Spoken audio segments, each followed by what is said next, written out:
Halo guys, David sini dan tiba-tiba bahas HP Jepang yang masuk resmi di Indonesia. Dari Sharp nih, Aquos R9 Pro. Dan Anda udah lihat logo merah yang ada di depannya nih. Bukan Sharp yang ini ya, walaupun emang merah juga.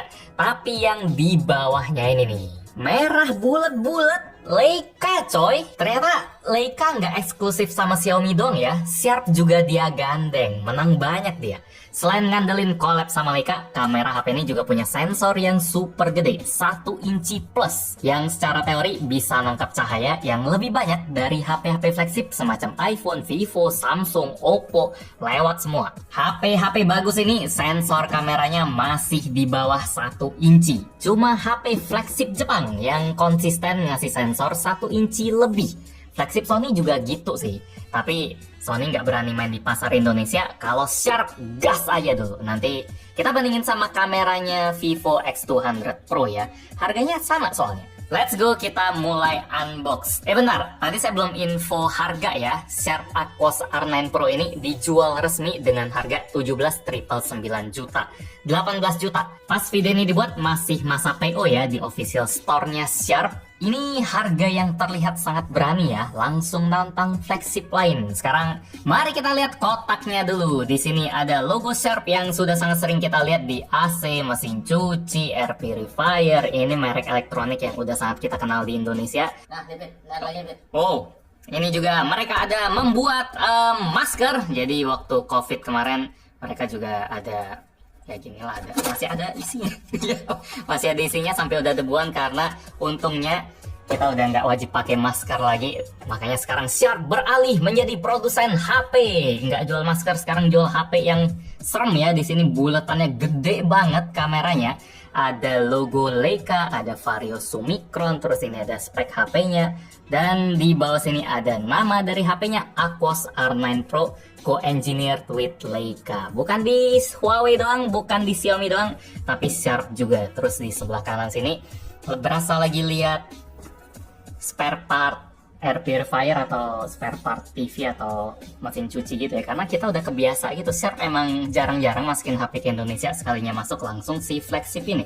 Terus di sebelah kiri ada Aquos R9 Pro, di atas ada varian dari HP-nya, ini varian warna black, dan nama HP-nya terus email-emailnya di belakang sangat polos sekali, tidak ada tempelan apapun, cuma ada tempelan regulasi ini aja yang selalu ada di HP-HP lain juga, yang isinya jangan modifikasi aneh-aneh karena bisa mengganggu fungsi. Di sisi atasnya sini yang infonya sangat banyak sekali, padat banget, tulisannya kecil-kecil, ada spek kameranya, ada koneksinya, terus ada layarnya, banyak banget. Nanti kita lihat satu-satu saja sambil ngeliat HP-nya. Sekarang kita buka dulu. Di sebelah sini ada isi kotak buat aksesoris, dapat casing saudara-saudara. Jadi untung dia tidak lega, ada kelegaan sendiri kalau dia nggak ikut Sony ya. Sony kan sangat terkenal dengan kepelitannya, yang casing kabel aja kalau nggak salah kemarin nggak dapet tuh deh, yang Xperia flagship terbaru itu. Tapi Sharp masih ngasih kita casing dan kelihatannya bagus. Ini ada smoky-smokinya, nggak cuma silikon yang bening doang. Terus dia nggak berasa murah loh. Terus di sini ada HP-nya, kita taruh di samping dulu. Udah kelihatan kalau kameranya serem banget.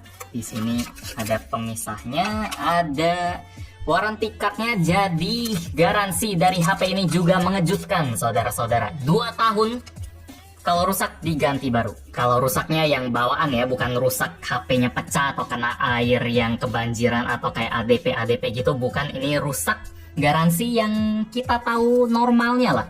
Dan dia kasih 2 tahun itu kayaknya rekor sih. Cuma Xiaomi yang kemarin berani buat Xiaomi Mi 14 yang premium. Sementara brand-brand lain kayak Samsung, Oppo, Vivo kayaknya belum berani ngasih 2 tahun. Lanjut, di dalam sini kita juga dapetin charger. Mungkin karena standar kita Sony, saya jadi happy ya. Di sini chargernya pakai port Type C lagi, sesuai kelasnya yang udah flagship di sini. Tapi pembuatnya kayak bukan Sharp itu ya, kayak ini dari third party punya, nggak ada tulisan Sharpnya. Terus kita masih dapetin earphone. Ini flagship kan, bagus atau enggak sih? Enggak ya, karena ini kayak itu apa, earphone bawaan iPhone zaman dulu gitu, bentuknya juga kelihatan kayak earpods dulu. Kalau kabel kan namanya earpods kan. Ini juga kelihatan gampang putus dan mengkilat-mengkilat enteng. Cuma dapat aja lumayan. Ini harganya mungkin 50.000 atau 100.000, tapi saya apresiasi. Terus ada adapter, wow, dia sangat memperhatikan konsumen ya. Jadi ada adapter Type C to headphone jack. Jadi HP-nya confirm nggak ada headphone jack. Terus ada adapter lagi. Ini ada adapter lagi Type C. Ini saya udah underestimate banget sih. Saya kirain itulah Sharp bikin HP kayaknya cuma side quest doang ya mereka. Ya udahlah, jualan HP lah, coba-coba lah, kita ikutin cara Sony lah. Ternyata sangat kebalikan dari Sony. Adapternya sih nggak kelihatan wah gimana ya. Ini bagian dalamnya aja entah kenapa agak krem-krem gitu, entah karena putih terus udah kemakan umur atau bukan. Tapi ini Type C dan harusnya bisa berfungsi dengan baik ya. Ini 2025. Wow.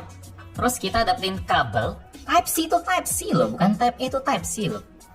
Ya, tapi ini kabelnya juga nggak berasa kabel yang solid ya, walaupun dia tebel. Tapi kalau dipegang itu ada feel-nya lah, kalau gimana ya, bukan kabel yang mahal, tapi tebel. Oke. Terus di sini ada apa lagi nih? Saya jadi nyari-nyari ngarep lebih nih karena dapetin kejutan yang banyak. Udah gitu aja. Dan di sini adalah HP-nya. Sini nggak ada juga. Oke, nggak ada.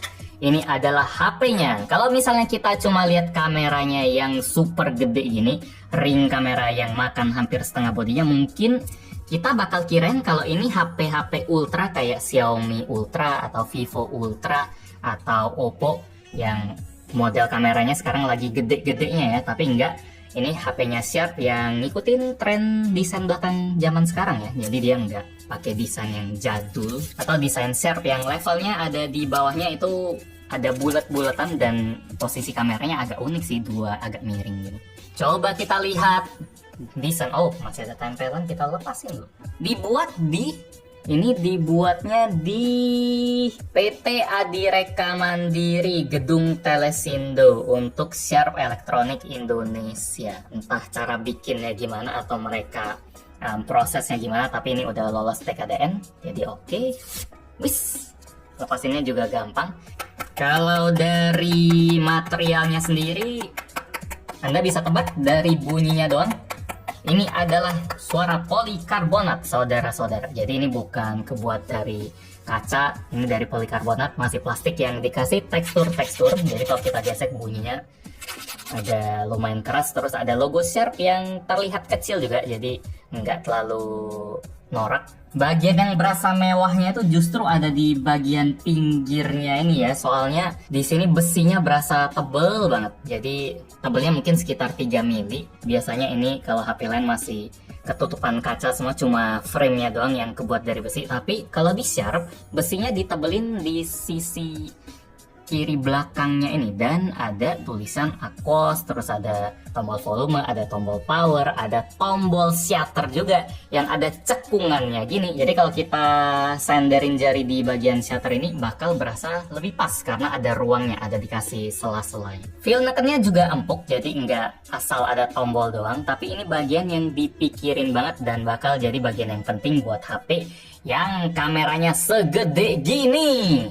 Ini ada kamera periskop 3 kali, terus ada kamera utama yang sensornya 1 inci plus tadi, lebih ya, soalnya ukuran sensornya itu 1/0,98. Jadi dia lebih gede dari 1 hasilnya. Kalau 1 banding 1/1 kan dia 1, tapi kalau dibagi 0, berapa berarti lebih dari 1. Dan di sebelah kanan atas ini ada kamera ultrawide yang resolusinya 50 megapiksel, sama kayak kamera utama, kamera tele, semuanya 50 megapiksel. Kamera yang serius sih, menarik buat diadu sama si Vivo yang sering kita sebut rajanya kamera buat sekarang. Di bagian atas ada mikrofon dan ada garis antena, terus di kiri dia ada 3 garis antena. Di bawah dia ada speaker, port Type-C, mikrofon, dan ini adalah salah satu ciri-ciri yang unik dari HP Jepang. Ini adalah SIM tray yang tinggal dicabut saja. Jadi kita nggak perlu SIM ejector lagi. Dari dulu HP Sony tinggal cabut aja deh. Dan ini sistem cabut pasangnya enak banget. Kalau Sony masih agak agak longgar, bisa dikibas-kibasin. Kalau ini cukup ditarik begini aja. Dan dia bisa masuk 2 kartu nano SIM. Dan jangan anggap remeh ya, walaupun kelihatannya HP-nya mudah kemasukan air karena sistemnya enggak ketat-ketat banget bagian SIM tray-nya. HP ini udah IP68 loh. Mau coba tes nggak? Berani nggak? Kita celupin. Ya, soalnya kalau enggak kan bisa klaim garansi 2 tahun mungkin. Tapi kalau air nggak tahu itu bakal dibilang kesalahan user atau bukan. Coba aja. Terima kasih. Kita sambil hidupin aja, jadi tahu before afternya. Semoga nggak ada before after sih, semoga tetap sama aja sih. Ya, ini adalah Sharp, seperti kita sedang menghidupkan TV powered by Android Sharp voice. Ya, ini lagi-lagi mirip-mirip HP Jepang sih, selalu dikasih animasinya mengalir ya, aquos, seperti tetesan air. Wis, aqua. Coba kita masukin ke dalam aquanya. Tada. Ya, ini buat buktiin IP68 aja sih, walaupun SIM tray-nya bisa dicongkel-congkel dengan gampang, tapi hop, dia tetap hidup. Wes. Hah? Udah rapat dong harusnya. Kalau enggak, gawat sih. 18 juta. Sip, jadi ini adalah penampilan paling awal dari Sharp Aquos R9 Pro. Dari sistemnya, saya tidak bisa banyak bermain-main karena ini adalah stok Android. Jadi mirip kayak Sony, bahkan lebih basic dari Sony. Ini udah Android yang sebasic-basicnya sih. Dari iconnya, dari control centernya, dari notifikasinya, dari bentuk-bentuk ini dia pakai bawaan Android semua, Android 14, walaupun dia bawa nama Aquos ya. Jadi sistemnya ini dia pakai namanya Aquos OS apa gitu. Cuma nggak berasa Aquos-Aquosnya deh. Palingan di sini ada Aquos Trick. Ini mungkin tips and tricks dari HP ini. Coba kita lihat. Wih, mirip Sony. Rich color teknologi mobile, high speed display. Jadi, wih, lucu loh. Di aplikasi Tricks ini isinya sangat playful ya. Ada animasi-animasinya, warnanya juga cerah. Sangat berbeda kalau misalnya kita keluar. Kalau kita keluar langsung boring lagi, langsung bulat-bulat doang. Langsung OS bawaan doang. Jadi kalau misalnya pengen lebih ngulik lagi, di sini dia ngasih tips-tipsnya. Rich color teknologi mobile. Ya, ini settingan yang sangat mengingatkan saya dengan Sony Xperia ya. Jadi di dalam satu aplikasi ada banyak settingan yang bisa kita pilih, dan urutan-urutannya ini mirip banget sama Sony. Wis, oke. Animasinya mulus sih. Untung yang basic-basic bisa mereka eksekusi dengan baik. Tapi jadi gitu aja sih dari OS-nya, nggak banyak kustomisasi dan lain-lain. Kalau misalnya kita mau custom widgetnya pun ya ini bawaan Android sekali sih. Bahkan Google Pixel lebih asik lagi udah dari ini. Animasinya lebih playful lagi. Sekarang kita ngomongin layarnya sebentar. Ini saya ganti wallpapernya biar bezelnya kelihatan lebih jelas lagi. Ini aja kali ya. Wih, cerah nih. Di sini kalau kita pakai wallpaper yang cerah, langsung berasa kalau bezelnya ini agak tebal sedikit ya di bagian bawah ya. Jadi bagian atas, kanan, kiri kerasa sama, di bagian bawahnya aja yang berasa ekstra sedikit, mungkin lebih sekitar 1 mili. Kalau dari speknya sendiri dia udah flagship lah, dia udah 1440p Quad HD+, terus panelnya IGZO, itu bukan Ikuzo yang bahasa Jepang, tapi IGZO itu branding panelnya dari Sharp, dan dia udah pakai teknologi LTPO, udah OLED 6,7 inci 120 Hz, bukan 240 Hz ya layarnya. Hardwarenya bukan layar 240 Hz, tapi Sharp ngeklaim kalau dia ini 240 Hz karena dia pakai sistem interpolasi yang nyelipin frame hitam yang pernah kita bahas di video Sharp 4 tahun lalu. Jadi sistemnya itu biar ngasih ilusi aja kalau dia 240 Hz. Kalau misalnya dari hardwarenya sendiri dia 120 Hz. Coba kita dengerin speakernya. Ini speakernya lumayan spesial kata Sharp karena kalau saya baca kenceng sih bassnya. Kalau saya baca brosurnya, di sini dia pakai full metal box speaker. Jadi speakernya ini bentuknya bukan hitam-hitam kecil doang. Rasakan sensasi seperti di bioskop. Wow. Coba ya.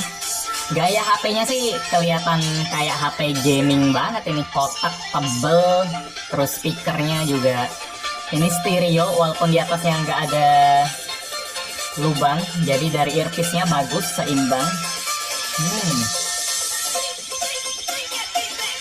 Wow, nendang sih, bulat sih, tapi nggak kenceng-kenceng banget. Ini kalau kita kenceng, ini udah paling kenceng. Volumenya sih sopan ya, nggak terlalu kecil tapi nggak rame-rame. Ini 8 sih, 8,5 sih dia tadi. Mantap, tegas ya, bulat. Kalau 10 apa? 10 itu HP gaming, Lenovo, terus ROG. Sekarang mari kita lihat skor Antutunya yang mendapatkan skor 1,46 juta. Ini skor yang wajar buat spek yang dia pakai. Spek apa yang dia pakai? Dia pakai Snapdragon 8S Gen 3. Jadi itu di bawah Snapdragon 8 Gen 3 yang skornya itu bisa 2 juta. Jadi kalau ada huruf S itu dia lebih cupu ya, kelasnya ada di bawah yang non S. Dan 8 Gen 3 itu bukan chipset Snapdragon paling baru, sekarang kan 8 Elite. Kenapa kayak gitu? Kenapa Aquos nggak pakai yang paling baru? Karena HP ini dijualnya pertama kali launching itu bulan Oktober tahun 2024, di mana 8 Elite belum ada, belum dikenalin. Beberapa hari kemudian baru dikenalin di Hawaii. Sementara HP-nya udah launching duluan. Jadi bisa dibilang Sharp terlalu cepat ya? Enggak sih. HP itu enggak secepat itu produksinya. Pasti planningnya udah lama. Jadi ini pakai prosesor tahun lalu yang di bawah flagshipnya. Kalau dari RAM dia udah 12GB LPDDR5X dan memori internalnya udah 512GB. Jadi udah setengah tera dan UFS 4.0. Jadi kalau dari RAM, dari storage nggak masalah. Dari prosesornya aja yang harus diperhatiin, dia bukan yang the best buat sekarang. Buat performanya sendiri, mari kita cobain. Snapdragon 8S Gen 3. Ini baru pertama kali kita coba ya di HP resmi soalnya. Langsung habis. Wow, memang gila ya karakter yang mahal gini. Ada motor loh. Biasanya langsung 8 Gen 3 atau yang Elite atau 8 Gen 2. Kalau dilihat dari skor Antutunya sih ini mirip Snapdragon 8 Gen 2 sih. Cuma kalau dari suhunya ini mirip 8 Gen 3 yang terkenal panas. Kayak di Sharp ini dia bisa nyentuh 45 derajat di bagian pinggirnya ya. Jadi coolingnya itu lebih diarahin ke pinggir, bukan disebar di tengah kayak biasanya. Jadi kalau kita lihat brosurnya ini emang dia kasih lihat kalau sistem heat pipe atau sistem coolingnya ini buat nyalurin panas ada di agak minggir gitu ya. Kalau dari performanya sendiri sih aman-aman aja, nggak perfect emang, nggak 60 fps mentok di setting highest, tapi bisa dapat rata-rata di 54-55 fps, kurang lebih seperti itu, sering dapat 60 fps. Itu udah lumayan oke, walaupun buat standar flagship 2025 udah ketinggalan. Ya sih, ini baru dicobain kayak 5-10 menit. Bagian framenya nih yang berasa paling panas, kayak di kamera thermal tadi, bagian framenya paling bersinar. Sekarang mari kita cobain kameranya. Kita langsung tes shutter fisiknya ini ya. Ini harusnya kalau kita tahan setengah, wow, autofocusnya seperti SLR ya, ada titik-titiknya gitu. Kalau kita tekan shutter fisiknya setengah, dia ada kotak biru itu tuh kelihatan ya. Kalau dia nge-tracking, di lock fokus diikut-ikutin, mantap. Kita deketin dia, dia barusan switch ke makro karena terlalu dekat. Tuh dia langsung switch. Kalau kita jauhin dia pakai kamera utama lagi. Kalau kita tekan lebih dalam, ini ada kok kayak ada exposure-nya. Bisa kita geser ya emang. Enggak sih, ini bukan tombol sentuh kayak di iPhone atau di Oppo. Jadi dia memang tombol aja, fisik aja, nggak ada sensornya sama sekali. Kalau kita mau atur-atur yang lain harus langsung di layarnya. Terus foto yang kedua dan foto yang ketiga ini kotaknya lumayan keren juga. Sekalian kita bakal adu dengan Vivo X200 Pro mungkin ya sekali lagi rajanya buat HP Android. Kalau nggak bisa dibilang satu-satunya raja ya dia bisa di-compare sama S25 Ultra. Intinya dua HP ini udah bagus banget dan kita bandingin sama Vivo yang harganya juga 18 juta. C-Sharp, si Leica versus Zeiss. Dan setelah dibanding-bandingin, saya terkejut sih. Saya bener-bener awalnya underestimate banget. Lumayan ngeremehin C-Sharp ini karena reputasi kamera HP Sony yang agak susah dipakai ya walaupun sensornya gede. Setelah saya bandingin banyak skenario, mau terang, mau deket, mau dalam ruangan, Sharp ini enggak lebih jelek loh, bahkan lebih bagus di beberapa skenario tergantung selera daripada Vivo X200 Pro. Saya suka sih, saya terkejut dengan happy sih ngelihat hasil kamera Sharp ini. Dan kalau misalnya kita potret objek dalam jarak dekat yang belakangnya tuh bokeh dari Sharp blurnya tuh lebih bagus daripada X200 Pro. Dan bokeh yang bulat banget, lebih bulat, lebih gede, itu salah satu ciri sensor yang gede ya. Bagian bokeh ini juga sering dibanding-bandingin pas orang ngebahas kamera full frame atau APS-C yang beda di ukuran sensor. Jadi kalau di situasi terang, situasi yang nggak terlalu low light, Sharp ini sangat bisa bersaing dari Vivo X200 Pro. Kamera tele pun ternyata bagus. Sharp ini dia bisa zoom sampai 3 kali, sementara Vivo bawaan optikalnya 3,7 kali. Dan Sharp nggak bisa dibilang jelas kalah ya. Buat saya ini setara dan bisa nyaingin Vivo soal itu luar biasa sih. Kalau kita udah zoom 10 kali, yang lebih dari bawaan optikalnya baru Vivo jelas menang. Kalau Vivo nggak ada obat emang kalau udah 10 kali ke atas. Buat foto malamnya pun bagus loh. Buat kamera utamanya tetap kualitas flagship, nggak kalah dari yang lain. Ini kamera HP Jepang terbaik yang pernah saya coba ya. Walaupun kadang prosesinya emang agresif buat nerang-nerangin suasana, tapi itu jarang. Kita tinggal turunin dikit aja exposure-nya. Sisanya saya suka sama kamera Aquos R9 Pro ini. Entah karena emang sebagus itu atau ekspektasi saya yang rendah. Anda bisa komen di bawah gimana pendapat Anda.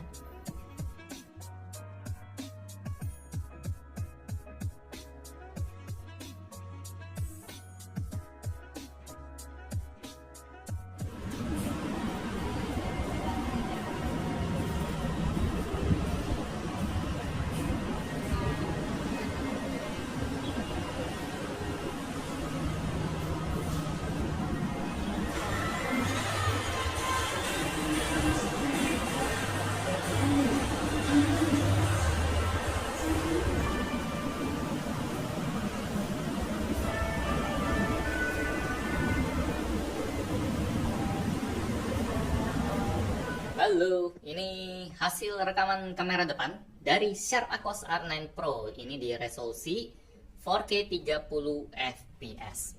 Kalau dari previewnya sih ini kurang bagus ya, tapi saya tadi udah tes duluan, ternyata hasilnya lebih bagus. Jadi nggak bisa komenin previewnya. Anda silakan nilai sendiri. Ini stabil juga. Kalau misalnya ada WD bisa autofocus. Oh bisa dong, oh, langsung gelap dia nyesuaiin gitu ya. Wih, saya barusan nge-slide gitu. Tapi ya bisa autofocus, sep ya lah, namanya flagship ya. Cuma nggak bisa 60 fps aja. Kesimpulannya, Sharp Aquos R9 Pro ini HP yang rasa Jepangnya pol-polan ya, 100%. Jepang itu emang negara yang selalu unik, mereka punya cara sendiri.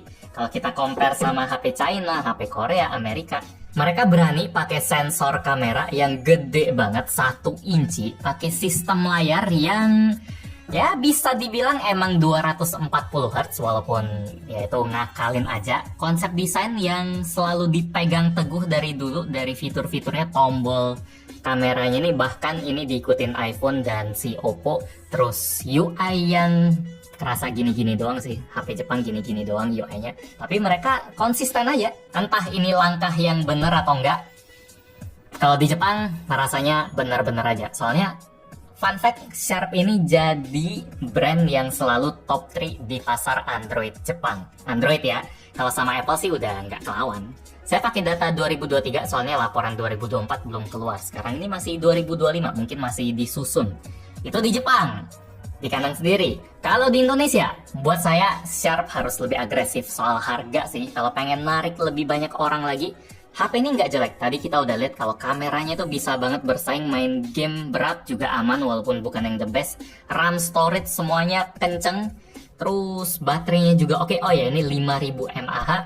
Desain ini selera, tapi buat saya ganteng. Fiturnya unik. Garansinya juga berani kasih 2 tahun ganti baru.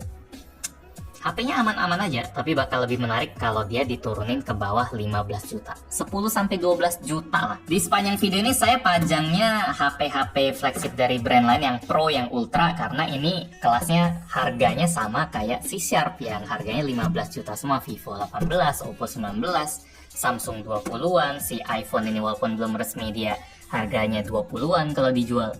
Kalau misalnya harganya di bawah 15, ini bukan saingannya yang non-pro, non-ultra, yang bakal bikin Sharp ini lebih bersinar lagi ya. Karena kameranya aja bisa nyaingin yang pro, performanya sih enggak. Kalau misalnya Sharp bisa, ini page PO-nya si HP. Kalau misalnya habis PO subsidi dari TV ini yang digratisin pas PO ini 2K Google TV, bisa dipakai buat ngurangin harga Sharp-nya jadi 13 mungkin.